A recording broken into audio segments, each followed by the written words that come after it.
దొంగలించినటువంటి దొంగ దగ్గర నుంచి కొందరు గజ దొంగలు పంచుకున్నారు. ఆ పంచుకున్నటువంటి గజ దొంగలు వడ్డీ కాసులు అంటారు వెంకటేశ్వర స్వామిని. ఆ వడ్డీతో పాటు స్వామివారి ఖజానాలోకి తిరిగి రావాలని చెప్పి ఒక ప్రయత్నంతోనే మేము ఈ అంశాన్ని మేము ముందుకు తీసుకురావడం జరిగింది. ఆ ప్రయత్నంలో భాగంగా ఈరోజు దేశంలోనే ఉంటే ప్రముఖులు మేము కూడా ఉన్నాం, వెంకటేశ్వర స్వామి ఆస్తిని పరిరక్షించేదానికి మేము కూడా ఉన్నాం, స్వామివారి ఖజానాని కాపాడేదానికి అని చెప్పి ఈరోజు మొత్తం ఇంత పెద్ద వేదిక మీద మహానుభావులందరూ రావడం జరిగింది.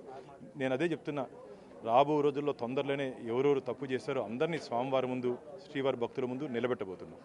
Right sir. అంటే ఒక వ్యక్తి దొంగతనం చేసిన తర్వాత ఆయన తిరుమల శ్రీవారికి విరాళం ఇస్తే దాత అయిపోతాడా?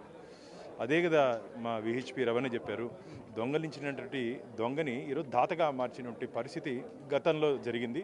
ఆ దాతని తిరిగి దొంగగా జైలుకి పంపాలి. ఆ దొంగతో సహకరించిన వారందరూ కూడా ఖచ్చితంగా చట్టరీత్యా ఏ విధంగా శిక్ష పడాలో ఆ విధంగా పడేంత వరకు మా పోరాటం వెంకటేశ్వర స్వామి భక్తుడిగా కొనసాగుతుందని చెప్పి నేను వాళ్ళ హెచ్చరిస్తున్నాను. Right sir. అంటే కలియుగ దైవంగా శ్రీ వెంకటేశ్వర స్వామిని చూస్తూ ఉంటారు. ప్రతి భక్తుడు కూడా, ధనవంతులు వాళ్ళకు తోచిన తీస్తారు, చిన్న సాధారణ భక్తులు కూడా, పేదవారు కూడా స్వామివారికి దానం చేస్తే తమకు ఎంతో అంత పుణ్యం వస్తుంది, తమ పాపాలను ప్రాయచిత్తంగా భావిస్తూ ఉంటారు. అలాంటి హుండీ సొమ్ముని ఇలా దొంగతనం చేసినటువంటి వ్యక్తులను కొంతమంది వ్యక్తులు కాపాడాలనుకోవడం అసలు ఎలా చూడొచ్చు అసలు దీన్ని? అసలు ఇది హుండీ సొమ్ము కాదండి. ఒక్కసారి వెంకటేశ్వర స్వామి హుండీలో కానుకలు పడిన తర్వాత అది వెంకటేశ్వర స్వామి సొత్తు.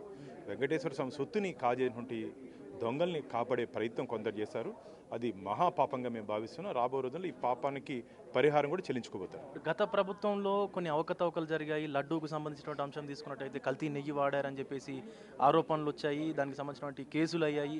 కానీ ఎందుకు కావాలనే శ్రీ వెంకటేశ్వర స్వామి సంబంధించినటువంటి ఆలయానికి ఇలాంటి చెడ్డ పేరు తీసుకొచ్చేటువంటి కార్యక్రమాలు చేస్తూ ఉన్నారు? అంటే రాజకీయ నిరుద్యోగులుగా మిగిలిపోయినట్టు కొందరు, స్వామివారి పవిత్రత దిగజార్చేయాలని చెప్పి కొందరు, అలాగే ఇప్పుడు నుండి అధికార పార్టీని ఇబ్బంది పెట్టాలని చెప్పి కొందరు తిరుమల తిరుపతి దేవస్థానాలని ఆధారం చేసుకొని నిరాధార ఆరోపణ చేస్తున్నారు.